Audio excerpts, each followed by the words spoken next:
Sorry for the late start, everyone. Hello, thank you for being here. We are going through some big transitions around here, good ones, but big ones, and it's a little hectic, and I didn't manage my time super well, so we're starting at 106, which is also, I don't even know. When I create this thing we use a program called StreamYard that puts it out to all the different YouTube, Twitch, and Facebook simultaneously, and I have to enter in a description, and I always do. This time I just said hi. I don't know if anybody sees it, so if you see the description and it's different, it's because I was 5 minutes late and I was trying to rush to get this thing started as quickly as possible. Welcome. This is Not Therapy Hour. I am Brandon Tessers. I'm a licensed therapist, but this is not therapy for very, very many reasons. I'm glad to be here. This is just an open conversation between me or I guess among us all, me and whoever's here. If we are in communication with each other, if we're aware of each other, we're impacting each other, and that's what this is. So yeah, it can be Q&A and it can be whatever. And I always pick a topic, although I didn't today, but don't worry, I'll make something up real quick before I finish giving the spiel. Actually, I probably won't. But we can talk about whatever. And those of you who are here watching, if you're in chat, and you say something, then I can be aware of you. I am aware generally of the fact that there are people here watching, but my specific awareness of you specifically is pretty limited if you're not in the chat talking to me. So that's it. It's a conversation. That's all. I run a therapy and coaching practice called Effective Artistry. That's our fun logo up there in the corner. We do individual and couples therapy. We're putting together some groups that we'll be launching here pretty soon. We also do executive functioning coaching, one-on-one executive functioning coaching. We're doing some groups that we'll be launching. Those are a little further down the line for executive functioning coaching. I think that's all. Okay. So I said as I was doing that spiel that I would come up with something by the time I was finished, and I could have. I've done it before. I don't think that's some impressive thing. It's pretty easy for anybody to just talk long enough to be able to think of some idea. There's a reason it's a standard tropey joke on sitcoms and things. And then said that I probably wouldn't because I didn't want to try and do it that way. I wanted to be able to actually talk through it and see what happens. Partly it was relieving the pressure for myself to have to come up with something while giving the spiel at the same time. Partly it was I don't want to hide the process. I want it to be clear. I don't want to give a bad impression or a false impression. And this is what happens as I'm talking through all this, things come up. And there's a reason I did it that way and blah, blah, blah. The thing that just came up as I was exploring that out loud is our perception of other people. That we generally, anybody, each of you listening to this, you have struggles that you don't want other people to know about. Not that you necessarily are ashamed of or embarrassed of, although probably because everybody has some things like that. And not even necessarily that you then go and actively try to hide it from anybody or anything like that. But you don't like the idea of somebody else knowing about those things. And that means that you do things in such a way that makes it less likely for people to know about those struggles. And so part of the reason we've talked a lot about imposter syndrome and things like that, part of the reason that people struggle with that stuff is because you're aware of your own struggles to an extent that nobody else is. You share some of it, but not all of it, not in the same level of depth and detail, which means that other people don't know you're struggling and therefore can't say, oh, hey, actually, I experienced something similar to that. In the case of imposter syndrome specifically, imposter syndrome, which is literally just the feeling that you are the only one that doesn't belong. It's not just, I don't deserve to be where I am. If you believe that nobody deserves to be where they are, it wouldn't cause you distress. So what's the problem if that's what it is for everybody? It's, I don't deserve to be where I am, but everybody else does. 70% of the people surveyed in that research study said that they feel imposter syndrome. 70%, over 2/3 of people say, I feel like I'm the only one who doesn't deserve to be where I am. I feel like I'm the only one who is secretly full of doubts and suspicions about my own capabilities, but that I don't reveal to anybody else. So, as a natural effect of that, not a manipulated thing, not anything that anybody is forcing to happen. And again, it's not actively trying to hide. Sometimes it is, but here's another version of this is, oh man,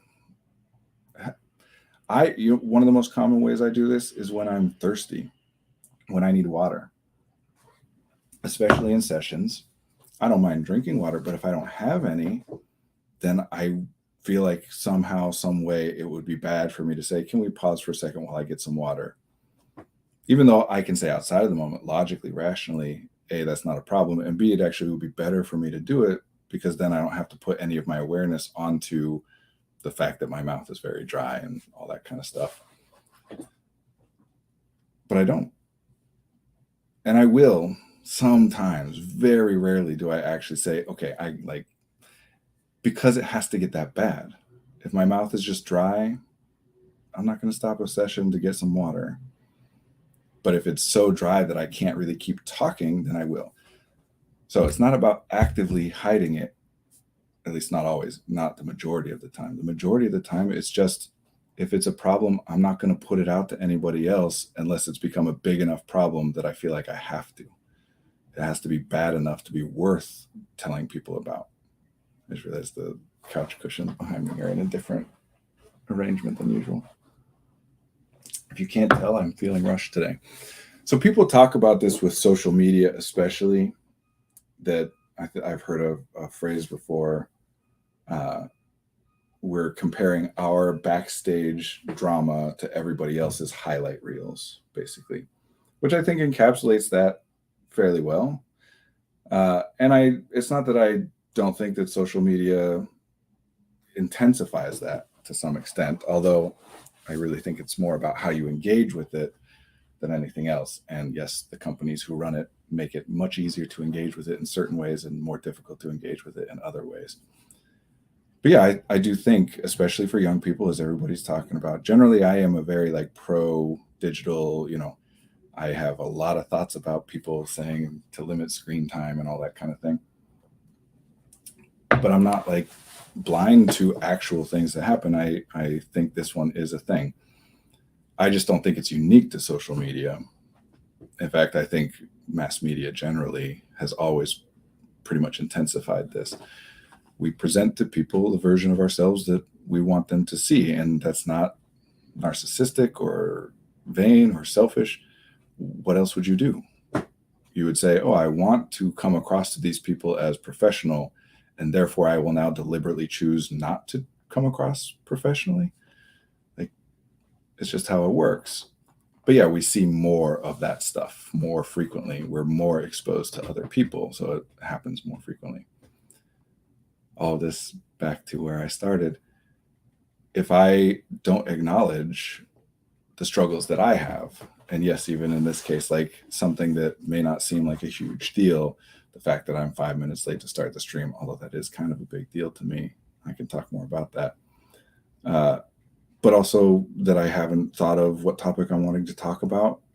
And I am capable of hiding that, just figuring it out and fixing it really quick. And again, that's not necessarily, I don't think that's selfish or narcissistic or anything like that. It's just, here's the problem is I don't have a topic. Why wouldn't I just resolve the problem, right? So I did make a deliberate decision not to do that this time because that's what happens. You don't see the draft that every writer is writing. You don't see all the cuts, all the scenes on the cutting room floor. You see the finished product, and that's what it's supposed to be. I don't want to go watch all the versions of a scene that were filmed but cut in addition to the story itself. No, you're going to you have limited time. I'm only going to be here for 2 hours or 2.5 hours or however long, people who made this movie. So make the version of it that is going to do what you want it to do as best as possible within that time. It's not about being inauthentic or anything like that. It's just a natural, I'm obviously overemphasizing this because I think people feel guilty about this. And it's just a thing that happens. But a result of that is you're more aware of your struggles than anybody else's. So you assume that you struggle in ways that other people don't, or more than other people do, or that other people have solutions and abilities and resources that you don't. And it's not that that's never true. It's just that the extent to which and the specifics in which we think about that is not true. Sometimes it is, not all the time, not even close. So one of my goals with effective artistry always has been, one of the reasons I chose the name effective artistry, there are many, but one of the reasons is because I wanted to talk about the process a lot. I wanted to put the process on display.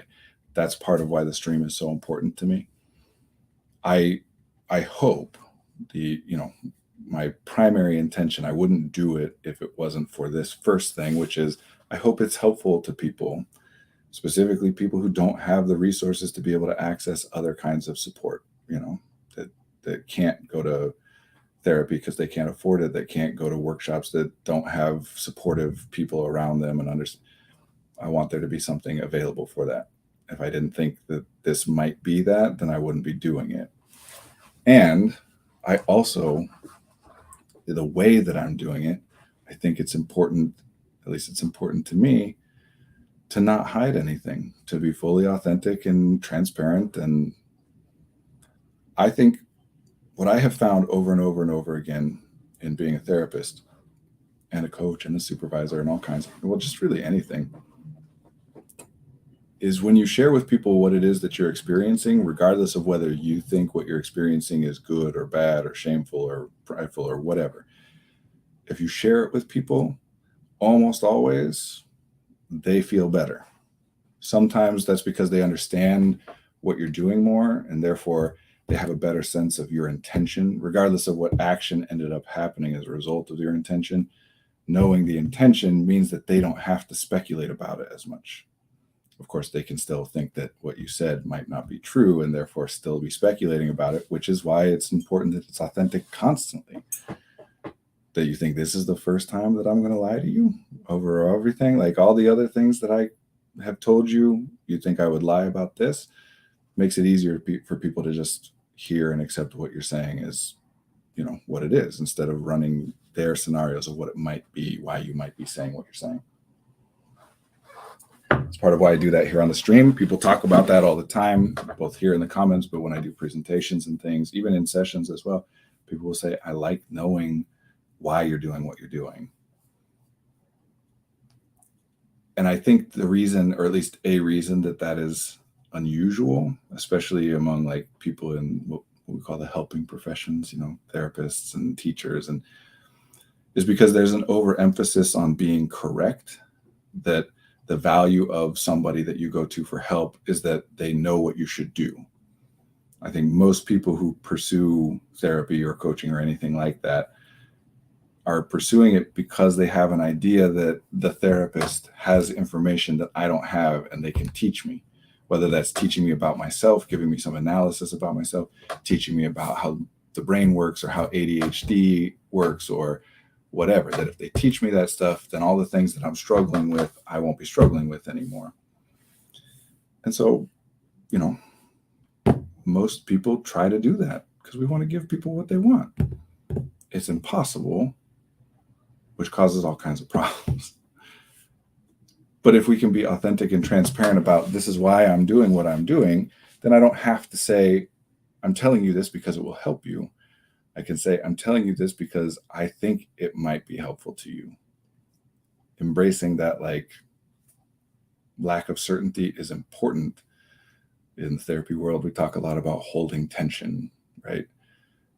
And I think that's a major key component of it, to be aware that this person is coming to you specifically because they're struggling with some things, and those struggles are so bad that it is now worth going through the process of finding a therapist, and of course the money that's involved, but also the time and the energy and investing in a new relationship and sharing things with somebody that you feel vulnerable about and you don't know them, and it's a lot. So things have to be pretty bad by the time people are starting that process usually.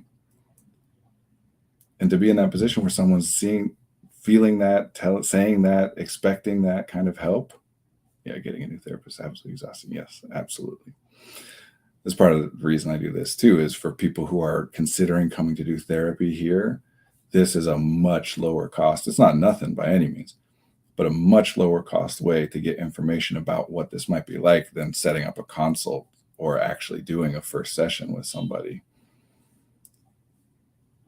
I really do try to embrace this philosophy of, if somebody doesn't want to work with me, they shouldn't work with me. It doesn't mean anything about me or my value globally. It just means that they know better about who they are and what they're looking for and what sounds comfortable or enjoyable or promising to them than I ever could. Why would I try to convince somebody that they should see me? I'm just going to do my best to show you everything I've got so that you have as much information as possible to be able to decide whether you want to come work with somebody here or not. Same thing I do in hiring and all of that kind of stuff. I'm getting a little bit lost in my rambles here. Yeah, visibility, transparency, authenticity. I think it's important, especially because if somebody does find value in me in some way, the things that I'm saying or doing, whether that's because of some actual impact or just a belief that there might be value or whatever. And I am also then saying to them, sometimes I get massively depressed. Sometimes I exhibit OCD like behaviors, locking the door over and over and over and over again, as an example. If I can say these things and authentically they're true, and they are, I would never claim to experience something that I haven't experienced them. Oh, hi. I like your new office setup, but someone needs to fix your throat. Okay, I'm going to fix my throat pillar. I got very distracted by that, but thank you for the prompt, Susan. Susan is my wife. Hello. I didn't know you were watching today. And now I lost my train of thought. What was I saying? Oh, that if they find someone to be valuable, if they find me to be valuable in some way that has to do with their perception of me more than any actual reality, and then I can say these things. It's not about necessarily, oh, someone who experiences this like me could be valuable in that way, although sometimes that's helpful. It's really about the direct experience, I think, of this person I respect, for lack of a better term, this person I find interesting, valuable, this person I respect, just told me about their struggles. And as a result of them telling me that, I don't respect them any less. I might actually, usually, respect them even more. And if that's the case, and it doesn't necessarily need to be connected this way intellectually, but if that's the case, then that means that at least in some cases, telling people about the things that you think are shameful and embarrassing and that you think or worry will make those people value you less actually doesn't do that. You know for a fact that sometimes it doesn't do that because you are the one feeling it. You don't just have to trust somebody else saying, hey, doesn't change anything about how I value you. So yeah, I value transparency and authenticity. And I don't really know where to go with that from here. I mean, I can always just keep talking. But if you're in chat, Susan, if you're still here, I don't know if you're still here or not, or anybody, throw me something. Otherwise, I'm just going to keep rambling. I'll keep rambling until somebody throws me something. Oh, well, here we go. I desperately wish I could tell my boss, hey, I'm super depressed and tired, and the things you're asking me to do require way too much brain. Could you please break it down a bit? Yes, that would be nice. And I am not suggesting that you definitely can do that. But my first question would be, what do you mean you desperately wish you could? Oh, there you go. Without risking my brand new shiny job. I was going to say, what do you mean you can? You can do that. So what is it that you're worried might happen? You're worried that they would fire you. It sounds like some version of that, right? And that fear, there's a reason for it. Our fears, our anxieties, they're generally speaking reasonable, not always rational, but they're reasonable. We have reasons for those things. Of course, there is reason to think that when you start a new job, if you go to your boss and say, hey, I need to take a step back or I need to slow things down because I'm depressed and tired, that they might say, oh God, I don't want this person working for me. Whether your boss will react in that way or not, you don't know. And that's the central tension of the anxiety is if you 100% knew what would happen, you'd stop considering it. You'd say, oh, that would have been nice, but you would just stop thinking about it. It's not that if you thought about it, you wouldn't feel distress. You just wouldn't think about it anymore. It's that you know that there's possibly, maybe you could do that or some version of that. And depending on some context and who the boss is and whatever, that it might actually help. So your brain is thinking about it, running scenarios, trying to come up with, is there a way I can communicate something like this? If I had some institutional knowledge and had shown strong work performance, I would feel better about it. And I found I'm usually pretty good at knowing where I can push for support. Yeah, I'm sure. Although I will say, I found I'm usually pretty good at knowing where I can push for support. Your data, I'm guessing, and I don't know, but the data you're basing that on is much more likely to be that when I decided I could push for support, it worked out well, than it is for you to say, when I decided I couldn't push for support, I know it wouldn't have worked out well, because how could you know that? So another way of interpreting that data, and I'm making a lot of guesses here, another way of interpreting that data is, when I push for support, it generally works out. It might be that your bar is pretty high, that you only push for support when you're really, really, if you take that down and try pushing for support at a time where you're thinking, I'm close to being able to push for this, but can't quite, just try it that little bit first and see if that works. And then a little bit more and then a little bit more. When I'm starting to risk that maybe this isn't the right position for you conversation. Yeah, I'm sure. I believe that. How would I know any differently? Again, I'm just saying the same thing. Think about what evidence you're looking at to base that on. Doesn't mean that everything you think and feel has to have evidence to support it, because it doesn't. Doesn't even mean that if your thoughts and your feelings might be inaccurate if they don't have evidence. It's less likely that they're inaccurate the more evidence you have, but we can be accurate about things without, well, I was going to say without evidence. I guess a better way to say it is we can be accurate about things without being able to understand what evidence we might be utilizing to base that thought on. That's intuition, or, a sixth sense or a gut feeling. Is just, I have an idea that this might go this way, or this might work, or I should do this, but can't break it down further than that to say exactly why. There's still something behind it. Otherwise, why would your brain put it out there unless it was literally just like a glitch, electrical signal going down one neural pathway somehow jumped to another by accident? There's got to be reason behind it. Doesn't mean it's going to be worth it or whatever.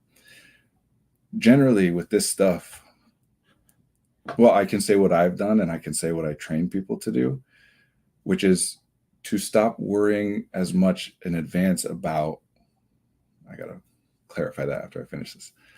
Stop worrying as much in advance about, will this work or won't this work? And instead think about, is it worth trying? That's why we talk about cost and value so much. Thinking, just generally, cognition cannot tell you what will happen. It cannot. I don't care how often your thoughts are accurate, your predictions are accurate or useful. Those things are all great, and you might be spot on all of the time. There's still elements of whatever your prediction was that you weren't aware of. I can say the sun will come up tomorrow, and then it does. And I can say, oh man, look, I know what I'm doing. But there's a lot of other stuff happening at the time that the sun comes up that I wasn't predicting. I'm just focusing in on that was the key thing. And so, yeah, I can be accurate about that in a specific domain with specific knowledge and experience. The more I have, the more likely my predictions will be accurate and useful. But even then, it's still not complete. So I'm not saying ignore your predictions. This is going to go terribly. No, it'll go fine. No, I don't know. How would I know any better than you? I do know that you don't know. So just reframe it into, instead of this is going to go terribly, into I feel like this is going to go terribly.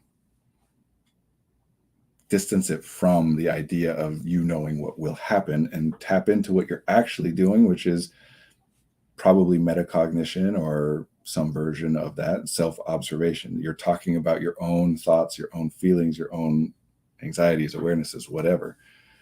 And that's not bad. That's good. It's what we do. It's not good either. It's just what we do. It's not a choice. But in terms of practical, concrete, what you can do in order to try and make that shift. Oh, I said I was going to come back to, I don't actually ever work with anybody on stopping thinking something, because that's not a thing that you can do.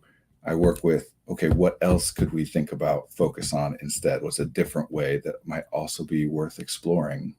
Because then it diverts us.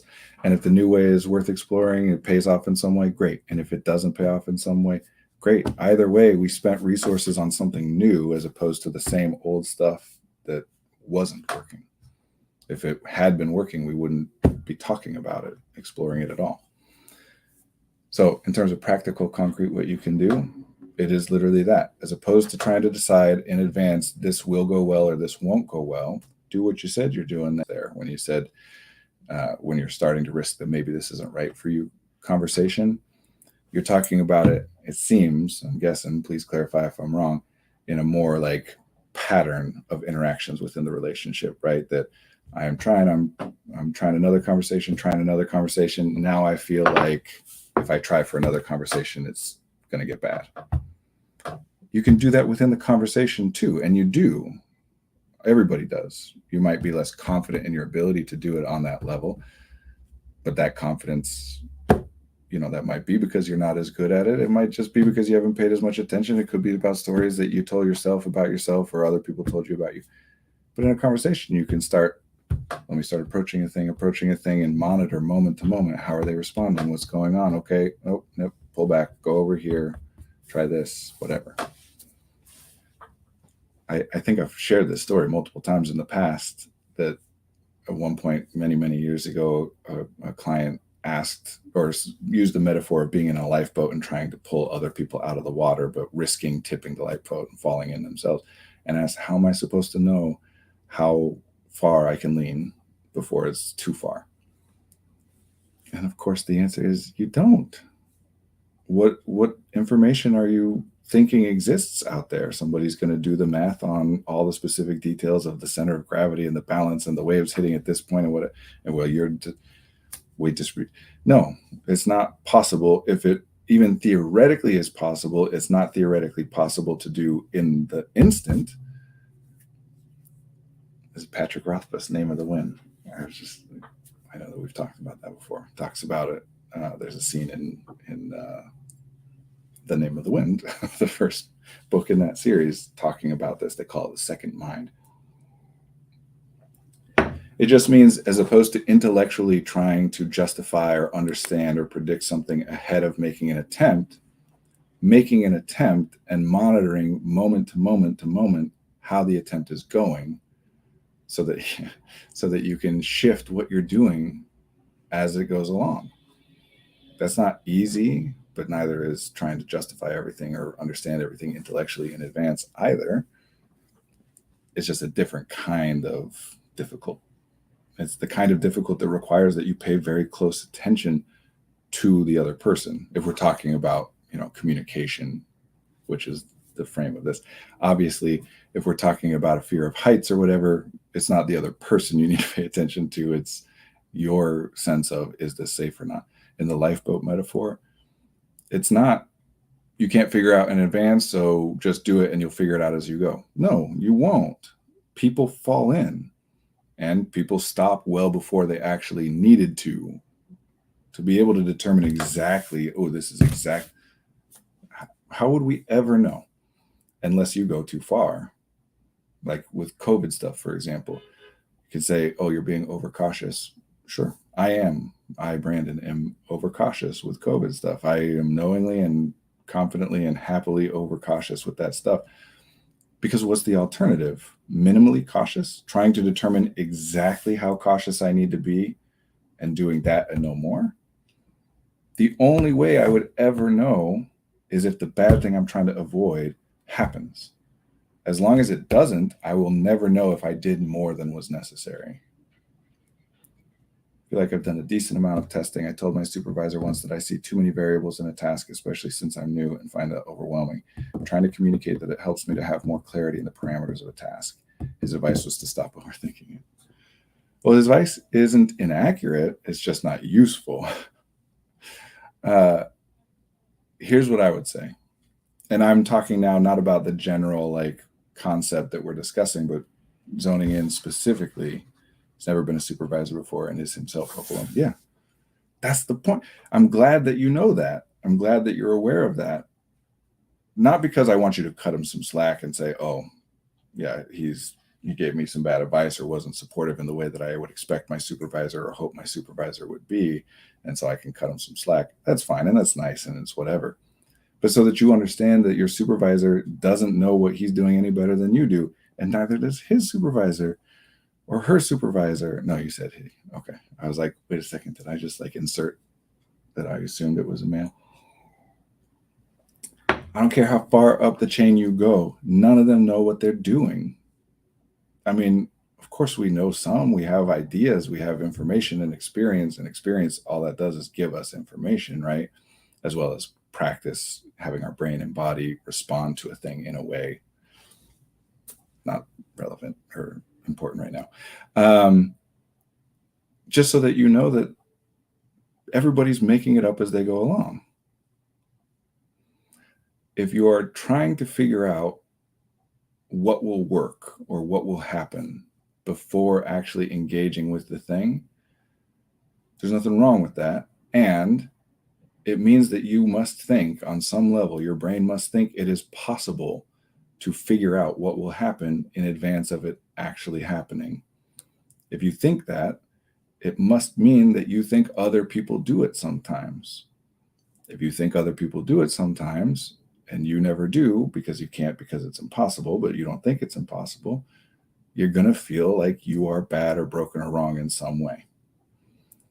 I know, and that's what makes it so frustrating. It's all work that I know I can do if I just have enough time to get used to it. And I know that a lot of people already doing the work are doing that good of a job. I just have to already be working. I just have to have already been working for 5 years. Yeah, that would solve it too. Also an accurate, just like stop overthinking it, also an accurate answer, probably. We can't test it, but probably, which doesn't matter. It's not useful. So specifically, you didn't actually communicate to your supervisor about the actual problem. You communicated to them about your theory about why the problem is a problem, and specifically what changes could be made to solve the problem. And that is not me saying that you're doing something wrong in doing this. It's not me saying that that's inaccurate or you're wrong about your theories. I'm sure your theories are correct. It's just not the actual problem. And this is a very, very, very common. I don't know anybody that doesn't do this as like the primary way of approaching this stuff, especially people who like to engage in talk therapy, people who are more cognitively and communicatively oriented about things, right? That I have a problem. My immediate response to the problem is to try to resolve it, right? That's what a problem is. I have my own specific definition that's more measurable, but just broadly, a problem is a thing I don't like. I want it to be different. I want it to be solved. So of course, I'm going to think about how I could do that. In order for it to have been a problem that you notice anyway, you have to be thinking about what could be different. You have to be aware that there was a better option, something else that could have happened that would have been preferable, or could happen that would be preferable. And it doesn't have to be accurate, that belief. That's part of what we're talking about right now. Oh, if I could just know perfectly when it's time to try something and when it's not. It just means you have to believe that there is another option, a better option. And that means you're thinking about what could be different. It would help a lot if someone would just commit to hire me for 5 years so I could relax a bit and stop struggling every day to be so gosh darn functional. Yeah, yes, that would help. Absolutely. Also an accurate theory, also probably not useful just because I don't know anybody that would do that. Maybe there are people, I guess the military, guaranteed. No, even that, you can get discharged. What I would encourage you to do in this case, especially if your supervisor is new, is to get into the specifics of the problem. You are saying there are too many variables, which I'm sure is accurate, and that it would help you if it was broken down, right? It helps me to have more clarity in the parameters of a task. So I inserted broken down. You're saying more clarity about the parameters. There's too many variables. Cool. And no matter how accurate that thinking is, you wouldn't have thought it if it didn't seem useful. It must seem useful in terms of resolving a problem, something that happened, or something specific that you're worried will happen. You were given a task, you had an expectation, or expectation was communicated to you about the manner in which you were intended to accomplish that task, the timing, the resource, something, and then you weren't able to do that. Or you were able to meet those parameters, but it cost you more than you think is sustainable to continue doing things like that. What was the task? His answer isn't helpful. Stop overthinking it, of course.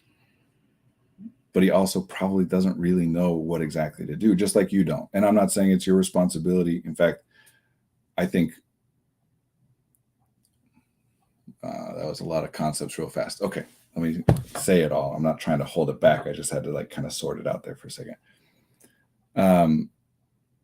I'm not saying, and in fact, I really think it's problematic, the idea that in order to go to somebody for help, I need to know exactly what I need them to do. If that's part of what you're doing here, you didn't want to go to them and just say, here's the thing that I'm struggling with. Here is the struggle that I am having observably. You didn't want to go tell them that until you had a solution in mind. Here's the thing I'm struggling with. Here's the struggle I'm having. So if you could just blank, blank, blank. And it's likely, because this happens a lot, that you wouldn't have been willing to go to them earlier for, again, good reason, right? Well, I'm going to come back to that comment in a second. Good reasons for doing all the things that you're doing.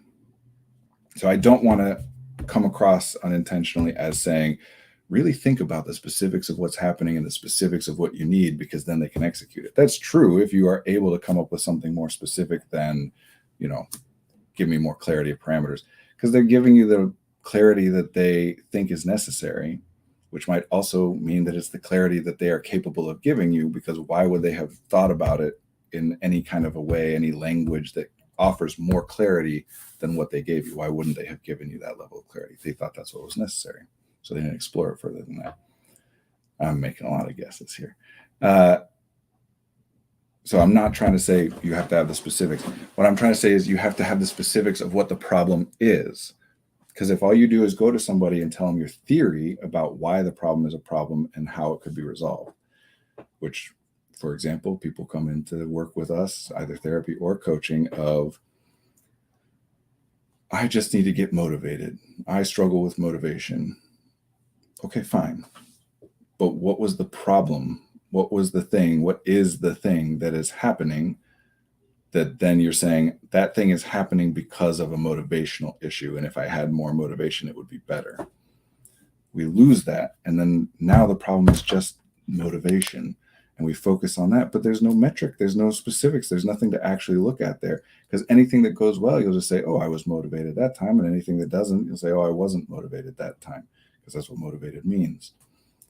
It's been a lot of take a look at this template example and just do that. Oh, I skipped a comment. So what I am suggesting is find out exactly, to the best of your ability, without taking unnecessary risks or spending, too many resources, find out exactly how low that bar goes with a given individual in a given context, in terms of how easy do I need to make it for them to help me in order to go to them, and or cost and value, that's the cost. How easy do I need to make them by telling them the specific thing that I need? Or how important does it have to be for them to help me because the thing has gotten so bad, or a combination? If you can lower that bar, the ideal would be, and this is what I hope, and I'm always working with people on getting to in like personal, close relationships, family or significant others, or close friends, whatever, is to get to a place where you can just say, here's the problem.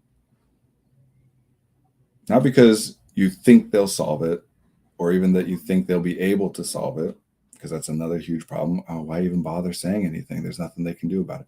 You don't know what they can or can't do. You don't.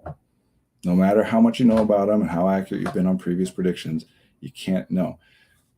It might not be worth trying, but that means that the cost is still high, right? So I want that cost to come down as much as possible, so that you can just say, here's a thing I don't like.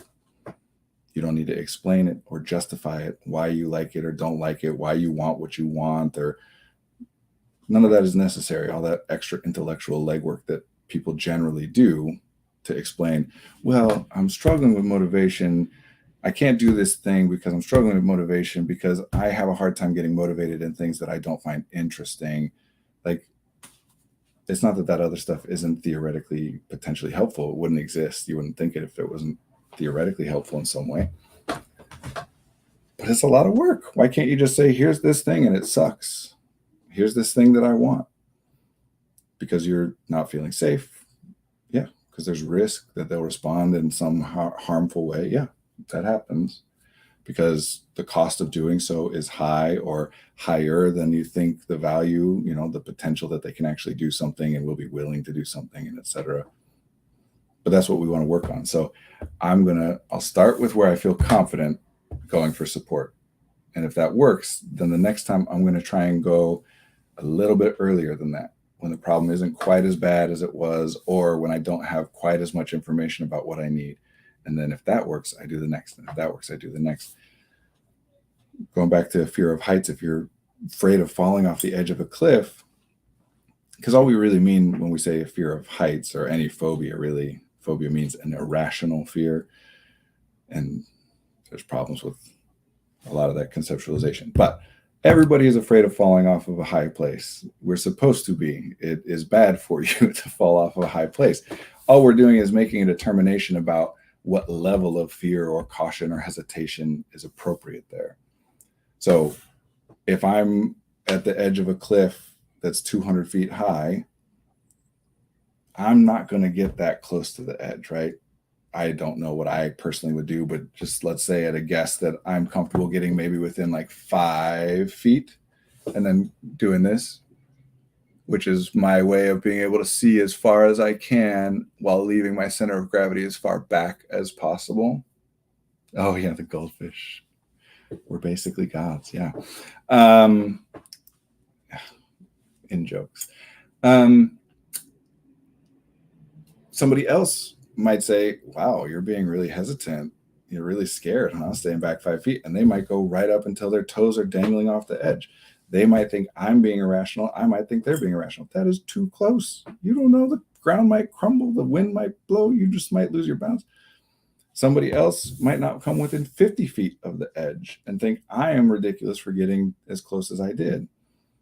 And it's not to say that each of those things is equally rational or equally reasonable, although they're all reasonable and they're all valid. It's just to say that we put a cultural construct, an arbitrary definition of what is okay in terms of responding to this thing and what isn't. We're not saying you shouldn't be afraid of heights. So this way of approaching things, trying to figure it out in advance, is like trying to sit back and say, okay, I can get exactly this close and no closer before you go. You don't know, you can't know.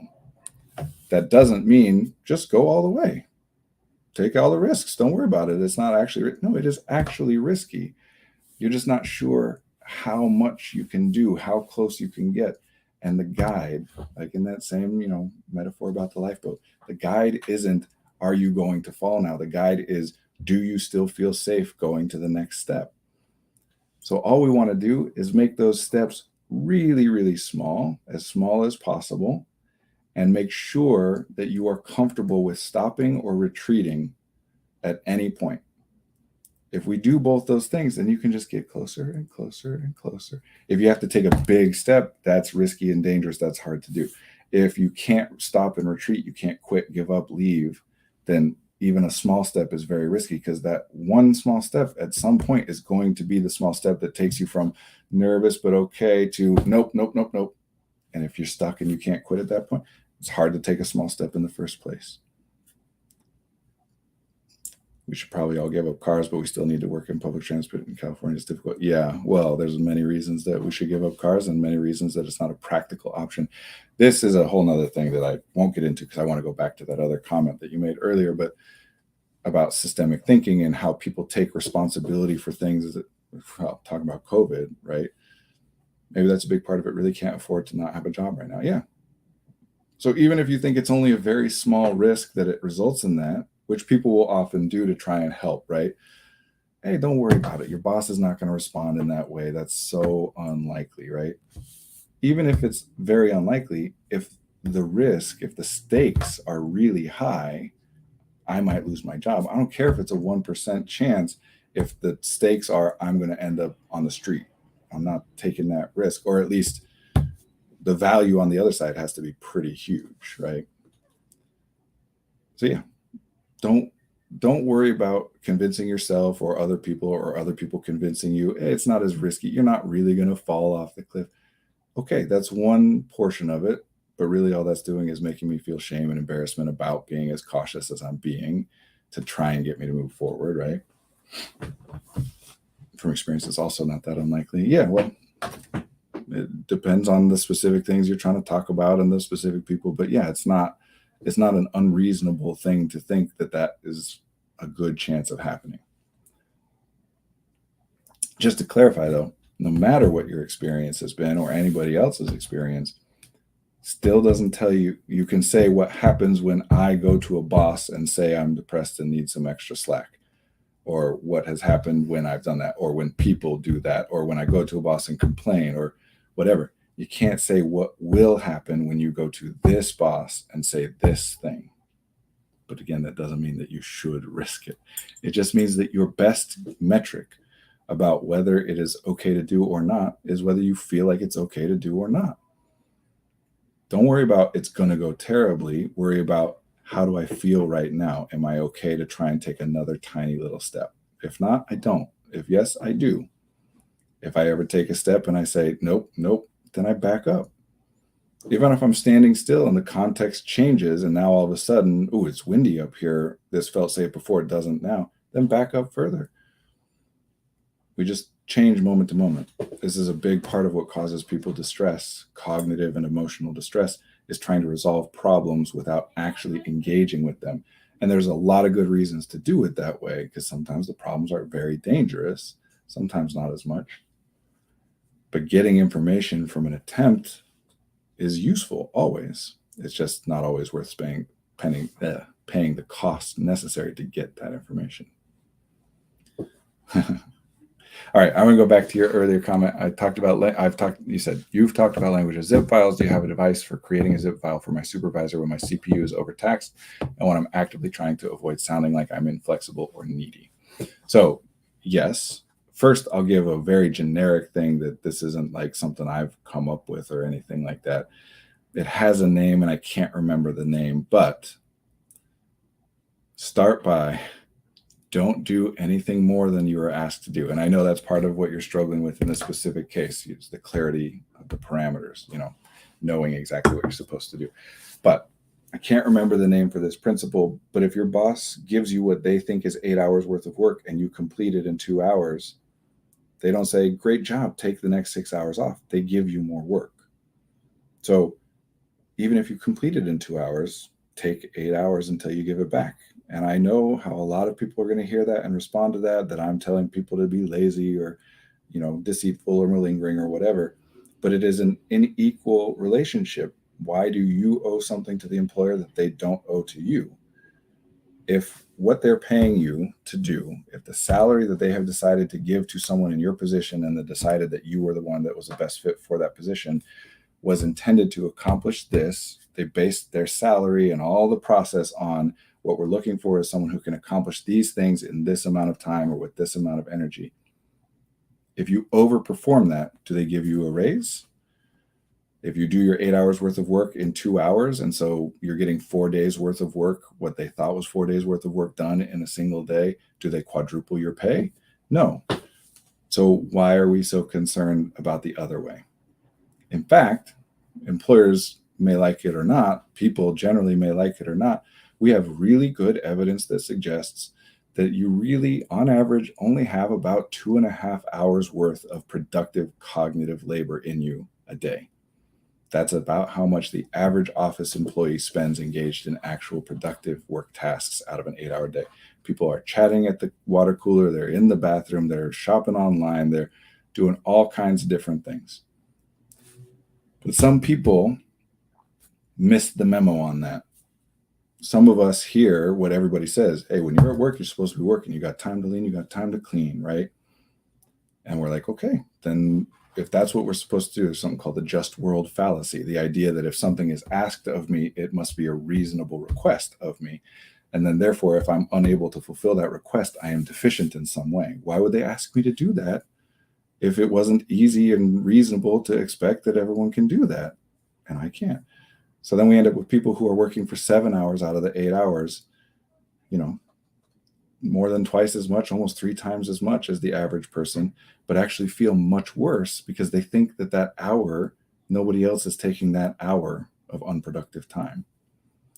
So that's the generic advice here is whatever they give you and tell you, do not overperform because they'll just give you more. Now, framework here for creating language, I can't get too specific because it's specifically about you and your boss and the relationship between the two of you.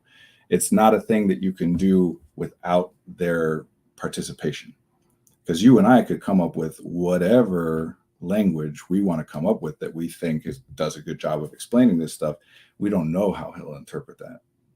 If I could explain, hey, I know you can work 8 hours writing these reports, but you don't understand that this task has a much higher cost for me because I've never done it before.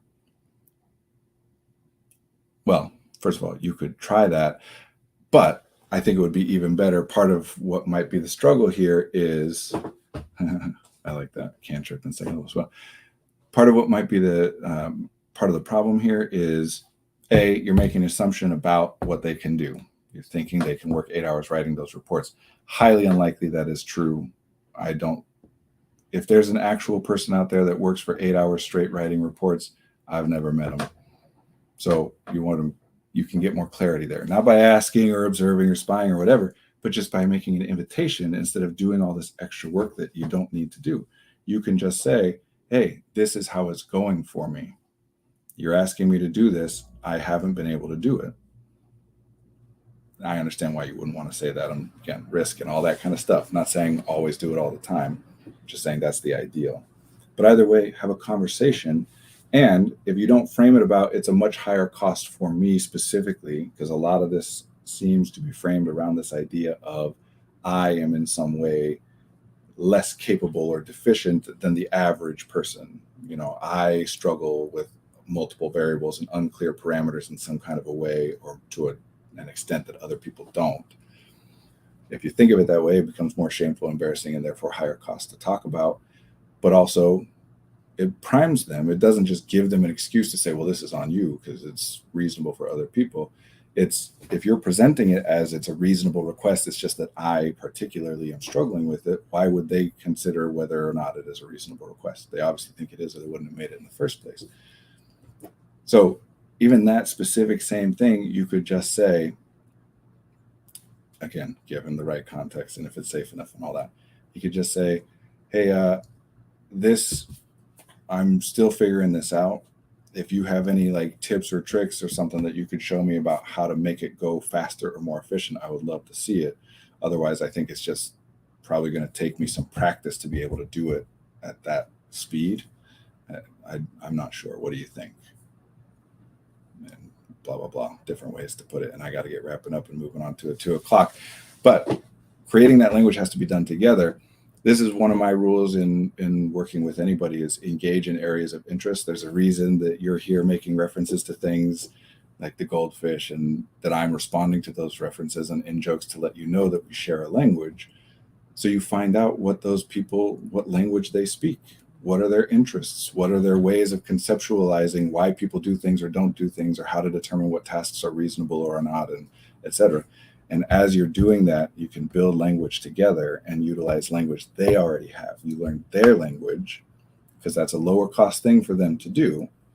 You're the one with the problem. Doesn't mean it's your responsibility, but you're the one with the problem.